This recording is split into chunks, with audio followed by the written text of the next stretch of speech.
안녕하세요. 10만 유튜버 이호석입니다. 라고 인사를 지난주 드렸는데 11만 명 될 때까지만 이 인사를 드리겠다라고 했는데 주말 동안에 11만 명이 돼버려가지고 이제 더 이상은 이제 10만 유튜버라고 인사는 안 드리는 걸로 이렇게 하겠습니다. 안녕하세요. 저는 이호석입니다. 이렇게 인사해야 될 것 같네요. 기분 좋은 얘기네요. 네. 그리고 이제 당분간 이 영상 해야 되겠어요. 이 영상 마음에 드네요. 저도 이제 이 영상에 맞는 옷을 이게 집에서 이제 꺼내 입었습니다. 만약에 뭐 해변가로 놀러 간다면 이런 옷을 입을 만한 것들이 뭐가 있나 집에 이렇게 찾아보다가 놀러 가고 싶네요. 어쨌든 뭐 그렇고요. 저는 오늘 이제 백신 주사를 맞을 예정입니다. 그래서 이제 서서히 저도 이제 코로나의 영향에서 벗어날 수 있도록 이렇게 하겠고요. 자, 이제 각설하고 바로 진행하겠습니다. 자, 이번 주 와이즈의 내용은 제목을 잭슨온 리뷰 이렇게 했고요. 시장이 안도한 이유에 대한 이제 해석을 제가 해드리는 걸로 하겠습니다. 주가는 좀 올랐고요, 지난주에. 이번 주에도 이제 반등이 이어지지 않을까 생각을 하고 있습니다. 잭슨홀 미팅을 통해서 테이퍼링에 대한 불확실성이 저는 크게 완화된 것이라고 판단하고 있는데, 그 이유가 이제 제가 토요일 날 오전에 제가 이제 올려드린 영상 이외에 좀 추가적으로 제가 좀 강조하고 싶은 포인트들을 좀 몇 가지 말씀드려 보도록 하겠습니다. 그리고 뭐 그 정도. 네. 이제 그리고 이제 그 결론을 제가 이제 좀 혹시 의견이 바뀌는 부분이나 이런 게 있으면 좀 명확하게 하기 위해서 좀 이렇게 정리를 했고요. 코스피 당분간 밴드는 3050에서 3200포인트 정도에서 움직일 것으로 보입니다. 한 1개월 정도, 2개월, 향후 1개월 정도의 전망이라고 보시면 될 것 같고, 지금 우리가 보고 있는 악재들이 많이 있죠. 외국인이 매도가 지속되고 있고, 테이퍼링에 대한 불확실성이 있고, 경기도나 우려 있는데, 이런 우려들이 있지만, 이런 우려 자체가 피크아웃 하고 있다라는 거는 저도 그렇게 생각하고 있습니다. 여전히. 피크아웃 하고 있는 중이다. 그리고 외인 매도 지속 여부와 관계없이 반도체가 너무 많이 매도가 집중돼 있었고 주가가 이미 많이 빠져 있는 상황이기 때문에 반도체가 상대적으로 아웃퍼폼 할 가능성이 높다라고 저는 생각하고 있고요. 그리고 이제 기타 뭐 금융업종 금리 인상했으니까 이제 금융업종 좋은 거 아니냐? 뭐 좋을 수 있지만 뭐 제한적이라고 보고 있고요. 그리고 이제 선진국과 신흥국의 회복 속도의 차이가 만드는 불확실성이 여전하기 때문에 경기 민감주 반등 가능성이 있지만 그렇게 선호하진 않는다. 그리고 이제 CO2 배출 업종 같은 경우에는 오히려 좀 더 안 좋은 표현으로 비중 축소하시는 게 좋겠다. 이렇게 이제 제가 이제 별로 그동안 이제 좀 보수적으로 말씀드렸던 섹터들인데 굳이 이렇게 표현한 이유는 앞으로 당분간 뭐 한두 달 정도 이 업종의 주가가 좋을 거라고 생각을 합니다. 그럼에도 불구하고 그냥 선호도는 높지 않다라는 것을 말씀드리는 거예요. 이유는 뭐냐면 그냥 뭐 계속 안 좋다는 거냐 뭐 이런 뭐 좋다는 거냐 좋을 거 같냐 안 좋을 거 같냐 뭐 이런 질문을 많이 하시는 분이 많아서 정리를 했고요. 저희가 이제 퀄리티가 높은 업종은 우리나라에서는 경기 그리고 정책에 대한 의존도가 낮은 업종이라고 해서 인터넷 업종을 중장기적으로도 계속 선호하고 있습니다. 그리고 기후 위기와 관련된 거는 이제 앞으로도 이제 계속해서 영향을 주기 때문에 관련 주식들이 퍼포먼스가 높은 밸류에이션을 계속 받을 거다라는 생각을 하고 있고요. 그리고 이제 마지막으로 딱 정해서 대형주를 더 선호하고요. 성장주 더 선호하고 하이 퀄리티, 내수, 무형자산 제가 이제 선호하는 업종이나 키워드 이렇게 말씀을 드리겠습니다. 그리고 지난주에는 코스피 상승했고 코스닥도 상승했는데 내용을 보면은 특히나 저는 이제 금요일날 매크로 악재가 분명히 있었습니다. 지정학적인 리스크도 발생했고 그럼에도 불구하고 외국인들이 선물 중심으로 매수 들어오면서 상승 반전했다는 게 저는 의미가 있다라고 생각을 했고요. 이거는 지금 시총 상위 종목들에 대한 이야기 그리고 요거는 특징주입니다. 특징주들이 어떤 움직임을 보이는지 좀 보실 수 있도록 좀 체크를 했고, 이거를 보면은 시총 상위 주식들 한번 볼까요? 삼성전자, 하이닉스 다음에 네이버 카카오의 시총이 69조, 65조, 그다음 카카오뱅크 40조까지 합치면 얘네들만 해서 지금 130조, 170조네요. 거의 이제 네이버 카카오 관련 주식들로만 해서도 벌써 시가총액이 거의 10% 육박하는 정도 수준까지 올라왔습니다. 그러니까 실제로 YTD 올해 뭐 정말 말이 많았지만 결과적으로 놓고 봤을 때 주가의 수익률은 연초 이후에 네이버가 43%, 카카오가 92% 올랐습니다. 이미 너무 많이 올랐기 때문에 조정받는 것도 너무 당연한 것 같아요. 그래서 저희는 좀 다른 종목들이 차라리 더 좋을 수 있다 생각 동의하지만 중장기적으로는 이 섹터에 대한 뷰는 여전히 계속 성장할 수 있다라고 보고 있고요. 지난주에 이제 특징이 되는 주식은 역시 LG화학이었습니다. LG화학 이슈가 좀 불거지면서 주간 단위로 12% 하락했고 시총 기준으로는 8조 원이나 하락하는 모습을 보였습니다. 굉장히 큰 폭으로 시총이 많이 빠졌네요. 그러니까 60조대에서 지금 55조 수준까지 LG화학이 내려왔다라고 보시면 되고, 그리고 이제 카카오뱅크도 오랜만에 워낙 많이 올랐다가 40조 이하로 좀 내려온 상황입니다. 밑에 단에서 보시면은 철강, 화학, 은행의 대표적인 주식들이라고 볼 수 있는 포스코, 롯데케미칼, KB금융인데요. 이 종목들은 지난주에 2에서 많게는 7% 정도까지 반등을 했고 가장 퍼포먼스가 좋았던 것은 KB금융이었네요. 연초 대비 KB금융이 26% 상승한 상황입니다.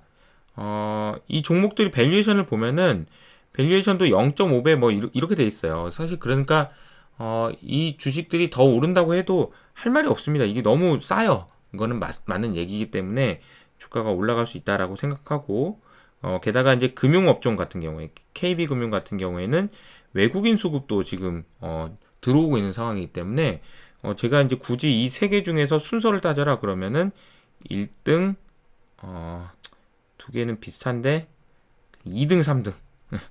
네. 왜냐면은 화학이 너무 많이 빠졌어요. 더. 뒤에 보여드리겠지만 그렇게 그 정도로 이렇게 말씀을 드리겠습니다. 뭐 개인 투자자분들이라면은 그냥 이런 거 보고 시장의 흐름이 어떻게 되고 있구나 그런 정도 이해하시는 정도로 보시면 될 것 같고, HMM, 대한항공, 하이트진로, 코웨이를 제가 묶은 이유는 이게 이제 코로나 피해주기 때문에 그래요. 이 종목들이 어떻게 움직이는지를 보면서 우리가 코로나 피해가 어떻게 지금 시장에서 인식하고 있는지, 코로나 상황이 진정될 거라고 보는지 아니면 어떻게 보고 있는지를 확인할 수 있는 것 같습니다. 특히나 이제 코웨이 같은 경우에는 되게 밀접한 게 얼마 전에 말레이시아에서 와 관련된 이 우려들이 반영되면서 실적 발표하고 나서 주가가 많이 빠졌잖아요. 그래서 이제 코웨이 주가는 보시면은 전체적으로 글로벌리 시장에서 어떤 상황인지를 체크할 수 있는 거꾸로 그런 종목이 될 것 같고, NC소프트 펄어비스는 뭐 영상을 통해서 말씀드렸지만 NC가 지난주에 20% 빠졌고 펄어비스는 25% 올랐습니다. 저는 이 사실 자체가 의미하는 바가 있는 것 같아서 뒤에서 좀 설명을 드리는 걸로 하겠습니다. 참 보니까 지난주에 어떤 동향이 있었는지 이 표만 가지고도 좀 할 말이 많죠. 그런 상황입니다. 그래서 시장을 보실 때 어떤 종목들이 올랐다 빠졌다도 보시면 좋지만 저는 항상 시가총액을 중심으로 좀 보시면 감이 좀 잡힌다. 우리나라 시가총액이 2200조니까 2200조를 기준으로 봤을 때 어떻게 움직이고 있는지, 시총의 움직임이 어떻게 되고 있는지, 시총의 비중이 이쪽으로 가고 있는지 이쪽으로 가고 있는지 그런 부분들 좀 보시면 좋을 것 같고요. 포스코 같은 경우에는 올해 이제 주가의 흐름인데요. 사실 올해 연초가 여기였으니까 연초 대비 주가가 꽤 많이 올랐다가, 그죠? 꽤 많이 올랐다가 지금 또 꽤 많이 빠져 있는 상황입니다. 그래서 이 주가가 여기서 한번 사도 되나 이런 고민이 많이 들 텐데, 그래서 이제 제가 변종만 연구원님 한번 모셨으면 좋겠다 이런 얘기를 하면서 오셔서 이제 철강 업종에 대한 전반적인 얘기를 지난주 수요일 날 했었죠. 저희 결론은 모르겠다. I don't know. 어떻게 될지 모르겠어요. 그래서 지금 포스코가 사실 이렇게 올라가는 구간에 지금 우리가 알고 있는 여러 가지 호재들을 많이 반영을 한 것 같아요. 그렇다고 뭐 비싸냐? 비싸지도 않아요. 근데 뭐 그렇긴 하지만 뭐 이때 생각해 보면 진짜 뭐 정말 쌌던 거죠. 이게 지금 보면은 주가를 보면은 이때 작년 3월 달에 13만 원이었으니까 고점으로 따지면 42만 원이잖아요. 딱 3배 오른 거잖아요. 3배. 뭐 이렇게 주가 흐름이 좋았는데 이 주가 흐름이 좋았다는 얘기는 이때 정말 쌌다는 얘기고요. 이 주가가 올라가는 동안 정말 많은 우리가 희망을 얘기를 했죠. 그런데 그 주가가 이제 많이 좀 반영이 돼 있었던 것 같고 다시 이제 올라가기 위해서는 사실 이제 또 좋은 얘기들이 많이 있어야겠죠. 조금 추가적으로. 그래서 이제 포스코는 이미 3분기 실적이 더 좋다 2분기보다 이런 것까지 이제 주가에 반영이 돼 있기 때문에 그렇습니다. 그 정도로. 네. 그리고 이제 반면에 이제 KB금융 같은 경우는 아까 말씀드린 대로 외국인들도 이제 수급이 조금 유입되고 있고 유일하게 거의 유일하게 그리고 이제 지난주에 7% 올랐고 이제 전고점 수준까지 이제 올라온 상황인데 여전히 PBR로 보면은 0.5배가 안 되는 수준. 그리고 이제 카카오뱅크가 세상에 40조인데 KB가 20조 초반이야. 너무한 거 아니냐? 그리고 KB금융은 이 KB은행뿐만 아니라 지금 보험 너무 싸다. 너무 싸. 이렇게 생각할 수 있어서 그래서 올라도 할 말 없는 그런 상황인 것 같아요. 주가 레벨 자체는. 그런데 뭐 누가 뭐 그런 질문을 하시진 않겠지만 KB금융이 비싸야 돼, 카카오뱅크가 비싸야 돼라고 얘기하신다면 저는 카카오뱅크가 당연히 더 비싸야 되지 않나. 제가 생각하는 미래가 현실화될 가능성이 높다면 그 정도로 말씀을 좀 드리겠습니다. 그리고 좀 같이 보시면 좋을 게 만약에 이제 트레이딩을 하고자 하시는 분들이라면 같이 보시면 좋을 게 웰스파고라고 해서 미국의 대표적인 소매업체, 소매은행인데 이 주식도 생각 보시면 30불에서 50불까지 올랐으니까 대략 한 60% 이상 오른 거예요. 주가가 많이 올랐습니다. 그리고 이제 최근에도 주가가 다시 올라가고 있는 모습 보여주고 있습니다. 여기가 이제 코로나 이전이 이 정도 수준이니까 그 정도 수준까지 올라간다고 하면은 뭐 10에서 15% 정도 웰스파고도 주가가 올라갈 수 있는 여지가 있는 것 같아요. 밸류에이션 자체도 여전히 싸고 그리고 실적의 방향성이나 이제 미국 같은 경우에는 이미 배당과 관련된 노이즈도 해소된 상황이기 때문에 주가가 뭐 여기서 더 올라가도 이상하지 않다. 그러나 이제 기존 이 레벨, 즉 코로나 이전보다 더 좋아질 수 있느냐에 대한 질문은 조금 퀘스천 마크다.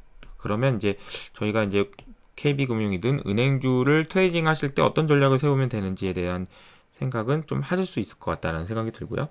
이제 롯데케미칼은 이제 주가가 더 심해요. 이제 작년 이제 사실 좀 빠른 것 같아요. 롯데케미칼이 올라간 것도 빨랐고 빠지는 것도 빨랐습니다. 포스코를 만약에 여기다가 이제 겹쳐서 그림을 그린다면 이런 그림일 거예요 아마. 이렇게 올랐다가 지금 이렇게 된 상황인 것 같습니다. 포스코는 이제 3분기 실적이 좋은 상황이라고 이제 많이들 생각을 하고 있고 롯데케미칼은 3분기에 실적이 빠진다라고 보고 있는 것 같아요. 근데 이제 이번에 뒤에도 말씀드리겠지만 미국에서 이제 허리케인이 오면서 은행 화학주 정유주들의 상대적인 그러니까 이제 너의 불행은 나의 행복 뭐 이런 거죠. 이런 상황이 이어질 수 있어서 주가가 반등할 수 있다라고 생각하고 아까 제가 이제 철강 화학 중에서 뭐가 화학이 더 낫다라고 생각한 이유는 그냥 되게 명확해요. 그냥 요 차이입니다. 요 차이. 주가 차이가 너무 많이 나요. 그래서 이제 키 맞추기 충분히 진행될 수 있는 상황이기 때문에 화학주도 올라갈 수 있다라고 생각합니다. 뭐 그렇다고 망하는 거 아니니까요. 근데 이제 제가 이제 철강주하고 화학주는 계속 이제 버든이 되는 건 이제 이거죠. CO2의 부담이 있기 때문에 중장기적으로 보면은 이게 이제 바이콜 뭐 이런 거는 제가 뭐 생각지도 안 하는 이유는 뭐냐면 그러니까 트레이딩 콜 뭐 이렇게는 할 수 있죠. 트레이딩 한번 해보세요 이렇게 말씀드릴 수 있지만 바이콜을 못하는 이유는 요거죠. 이게 그때 이제 손오공이 막 훈련할 때 다리에다가 모래주머니 근데 너무 무거워 점점 더 무거워지는 모래주머니를 차고 훈련하는 거랑 똑같다 이렇게 말씀을 드렸습니다. 자, 그리고 나서 이제 잭슨홀 미팅에 대해서 지난주 토요일 날 이미 말씀을 많이 드렸기 때문에 보시는데 한번 보시면 될 것 같은데, 개인적으로는 테이퍼링이 불확실성이 완화가 됐다 이렇게 표현했고, 6월 달에는 이제 제가 보니까 이렇게 돼 있더라고요. talking about tapering, 그러니까 이제 테이퍼링에 대해서 말하는 거를 말해보겠다. talking about tapering. talking about 테이퍼링에 대해서 말하는 것을 말해보겠다. 여기 좀 말장난이죠, 완전히. 지금 지금 말장난하고 있어요. 아, 진짜. 7월 달에는 그냥 talking about이 아니고 talking about tapering. 요런 상황입니다. 이게 말이 바뀌었어요. 그리고 이제 잭슨홀 미팅에서는 이제 사실상 연내 테이퍼링이 이게 확정이라고 말하는 건 좀 너무 빠를 수 있지만 확정된 거라고 저는 봅니다. 확정된 거예요. 그래서 언제부터 할 거야? 그거는 나중에 이제 9월 달 FOMC가 됐든 그 이유가 됐든 어쨌든 결정이 될 거고요. 결정이 될 거라는 사실 자체는 결정된 거. 이게 진짜 말장난이에요, 정말. 이게 이제 보면은 미국의 통화 정책이 어떻게 결정이 됐다가 아니고 어떻게 결정이 될 수도 있다라고 생각한다고 말할 수 있을 것 같다는 도 이게 뭡니까 이게 지금 이게 생각해 보면은 도대체 이게 이 사람들이 정말 진짜 그거 말 한마디 이거 가지고 우리나라에 있는 금융시장에 있는 많은 사람들이 저 사람이 말을 할 수 있을 것 같다라고 말을 할까 생각을 했다가 뒤집었대. 뭐 이런 식의 얘기들이 지금 계속 나오고 있는 거다. 답답한 상황인 거죠. 네. 어쨌든 뭐 현실이 그렇습니다. 그리고 이제 인플레이션에 대한 연준의 생각을 다시 한 번 더 정리할 수 있었던 것 같고요. 크게 5가지로 정리했습니다. 이게 인플레이션에 대해서 딱 정해준 것 같아요. 일단 첫 번째, 저랑 싱크로율이 굉장히 100% 맞다라고 생각하는 이유는 저도 이렇게 계속 말씀드렸어요. 파월이 얘기하는 거에 대해서 굉장히 공감 많이 하기 때문인 거죠. 광범위한 인플레이션 압력은 부재하다. 광범위하게 전체적으로 인플레이션이 나타나는 현상은 드물다. 두 번째, 특정 품목에서 나타났던 인플레이션도 둔화된다. 그러니까 이제 제가 이제 올해 인플레이션에 대해서 붙여야 되는 수식어 선별적이라고 말씀드렸는데 그 선별적으로 나타나는 인플레이션조차도 둔화되기 시작했다. 이건 지난번에 보여드린 중고차 가격이 더 이상 안 올라간다. 세 번째는 사실 이게 굉장히 중요한 말인 것 같아요. 임금 상승률이 생산성이 올라가는 거나 인플레이션율을 상회하기 어렵다라는 것이 중요합니다. 임금을 올라가는 것이 생산성이 올라가는 것보다 올라갈 수 있냐? 와, 이게 진짜 어려운 거예요. 제일 어려운 것 같아요, 저는. 왜냐하면 지금 제가 계속 말씀드리잖아요. 사람 안 뽑아도 돌아간다니까요. 사람 안 뽑아도 돌아가는데 왜 임금을 올려줍니까? 네. 이게 안타까운 거예요. 안타깝지만 현실입니다. 그래서 임금 상승률이 생산성을 이기든가, 생산성이 올라가는 속도를, 아니면 인플레이션율을 이기든가, 그래야지 인플레이션이 계속될 텐데, 안 된다니까. 제가 보여드렸잖아요. 임금이 올라가는 속도는, 지난번에 보시면, 이렇게 올라가는데, 생산성은 이렇게 올라간다고 그랬잖아요. 그러니까 당연히 임금 안 올려주죠. 조금 올려줄 수 있겠지. 조금. 진짜 좀 그러니까요. 열받지만 뭐 어떡해요.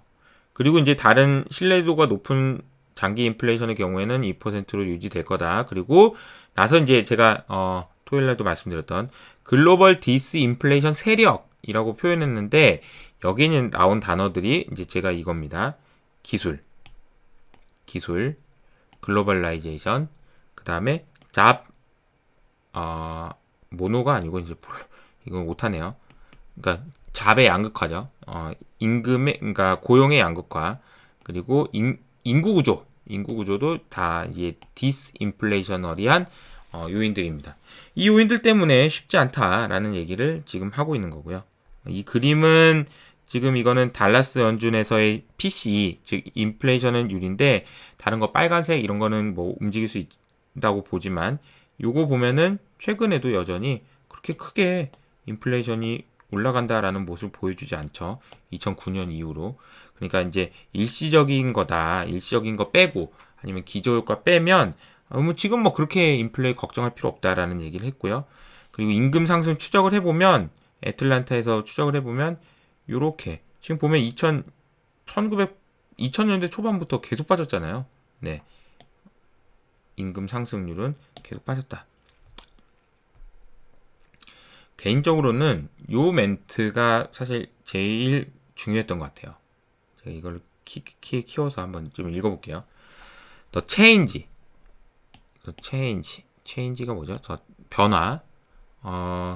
우리가 작년에 만들었던 변화.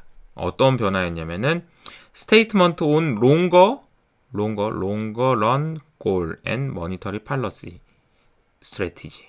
자, 이게 모르겠다. 다시. 자, 작년에 우리가 바꿨어요. 작년에 우리가 롱런 굉장히 중장기 목표를 작년에 바꿨어요. 근데 그게 어떻다는 얘기냐면 여전히 지금 우리의 변화에서 잘 맞을 거라고 생각합니다. 라고 얘기했습니다. 사실은 제가 이게 제일 중요하다고 생각하는 이유가 이거예요. 그래서 작년에 바꾼 연준의 생각이 변함이 없다. 이게 중요합니다. 근데 작년에 우리가 뭐 했죠? 작년에 평균 인플레이션이 2%가 넘지 않으면 안 바뀐다라는 얘기고, 저는 그래서 이게 연준이 정책이 앞으로도 도비시할 가능성이 높다라는 것을 의미한다라고 했습니다. 제가 이거는 올해 하반기 전망을 할 때 썼던 표현이고요. 제가 그린 그림입니다. 이거는 저만의 방식이에요. 그래서 요거를 과거에는 우리가 이런 식의 그림이 그려져 있었죠. 이런 식이요. 자, 이제 실업률이 낮아지면 인플레이션은 올라가는데 올라가는 속도가 이 구간에서는 가팔라진다라는 것이 문제였고, 그러다 보니까 연준에서는 항상 여기만 근처만 가면 어우 야야야야야 아니 큰일 나 저기 가면 진짜 여기 무서운 인플레이션이라는 괴물이 살고 있대. 절대 가면 안 돼. 여기 안 된다니까. 그럼 어떻게 해야 돼요? 이때 더 이상 긴축 그만해. 실업률이 지금 약 5% 큰일 나. 안 돼. 일로 빨리 가자. 빨리 긴축 이라고 얘기했던 것이 기존의 이제 연준의 생각이었다면, 작년 8월에 바뀐 거는 그림이 이렇게 바뀌었다라고 얘기를 드리고 있어요. 근데 이렇게 바뀔 수 있었던 근본적인 원인은, 제가 이제 계속 말씀드리고 있는 근본적인 원인은 뭐냐면, 실업률이 낮아지더라도 인플레이션율은 이렇게 기울기가 가파라지게 아니고 완만해졌다라는 것이 제일 중요한 거라고 했고, 이거 관련된 논문도 찾아서 말씀드리고 그랬죠. 그리고 이제 2%에 도달하기 전까지는 고용을 극대화하겠다라는 말을 작년 8월에 한 겁니다. 작년 8월에 뭐라고 얘기했길래, 아까 제가 이 표현처럼 작년에 8월에 우리가 바꾼 거 그대로야, 그대로 유지, 이렇게 얘기했냐는 거죠. 작년 8월에 했던 얘기는 뭐냐면, 아까 제가 여기에는 무서운 괴물이 살고 있는 곳이라고 얘기했는데 여기가 뻥 뚫려 버렸습니다.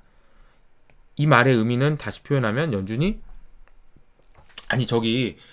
저희 5%든 뭐 4%든 그 안쪽으로 넘어가서 실업률이 더 낮아지면 진짜 거기 인플레이션이랑 괴물 살고 있는지 한번 보자, 이런 얘기라고 보시면 될 것 같습니다.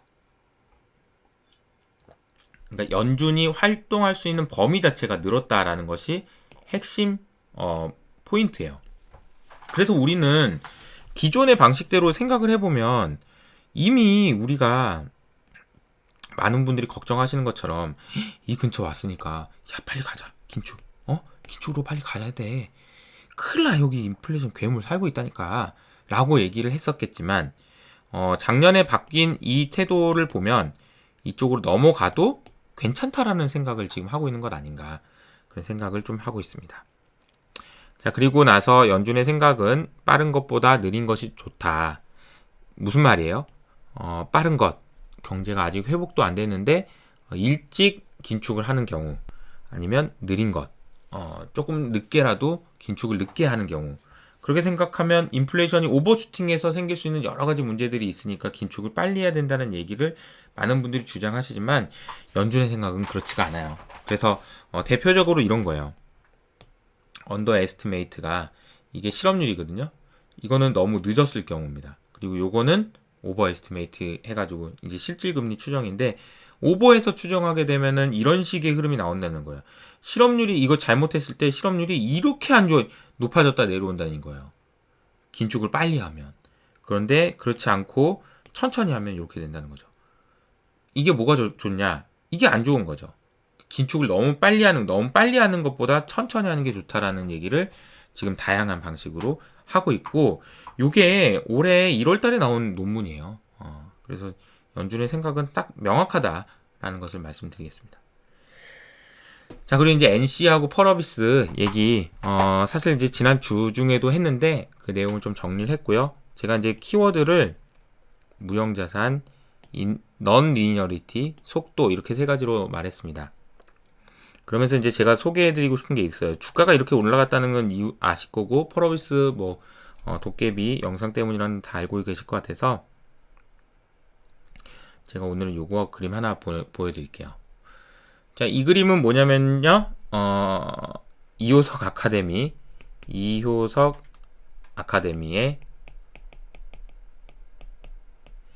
올해 8월부터 작년 1년 동안이네요. 1년 동안의 시청 시간입니다. 그러니까 1년 동안 시청 시간이 60만 시간이네요.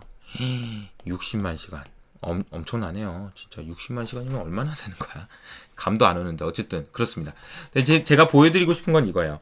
제가 이제 작년 4월 달에 이제 시작해서 그때도 많은 분들이 보셨어요. 그래가지고 시청 시간이 이 정도 됐네요. 그리고 나서 이제 올해 1월 달에 작년 8월부터 좀 부각이 됐던 것 같아요. 작년 8월에 부각이 됐다가 올해 1월 달에 좀 많이 보시고, 그리고 나서 이제 이효석의 시즌2 아카데미로 바꾸면서 사실 시청 시간 자체는 많지 않았고요. 이번에 이제 여기에서 10만 달성하면서 시청 시간이 급등하는 모습을 보여주고 있습니다. 시청 시간이 급등하고 있습니다. 구독자도 한번 볼까요? 구독자는 이렇게 되어 있습니다. 요거 이제 5월 달부터인데요. 참 보면은 이때 좀 올랐다가 굉장히 밋밋하게 오르는 걸 보실 수가 있죠. 사실 이때 제가 정말 컨텐츠 만드는데 정말 노력을 많이 했답니다. 왜냐면 이게 시즌2가 나올 때니까요. 근데 많은 분들이 관심이 이거 보려고 막 이렇게 구독을 더 해주시고 이런 분들이 생각보다 많지 않았어요. 그리고 게다가 한 7월 달부터는 정말 구독자가 안 늘더라고요. 그러다가 여기에서 이때 10만 명 딱 되고 나서 구독자가 이런 식으로 폭발적으로 늘어납니다. 개인적으로는 이 경험을 하면서 제가 느끼는 게 커요.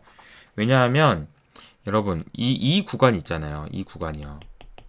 여기서 이제 어디 9만이 됐을 거고 여기 10만이 될 때까지 10만이 됐다라고 해서 대성공이고 이제 나는 편하게 노후를 즐기면서 파이어 할 수 있을 거야 라고 얘기할 수 있는 상황은 아니지만, 어쨌든 9만에서 10만으로 오는 동안에 제가 정말 그렇게까지는 아니지만 포기를 생각을 조금 몇 번 했습니다.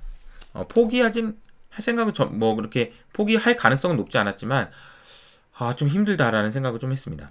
그런 과정을 겪고 나서 굉장히 갑작스럽게 올라가죠. 이걸 보고 뭐라고 얘기하냐면 넌 리니어리티라고 합니다. 리니어하지 않아요. 내가 열심히 한 만큼 보상이 계속해서 계단식으로 올라가지 않습니다.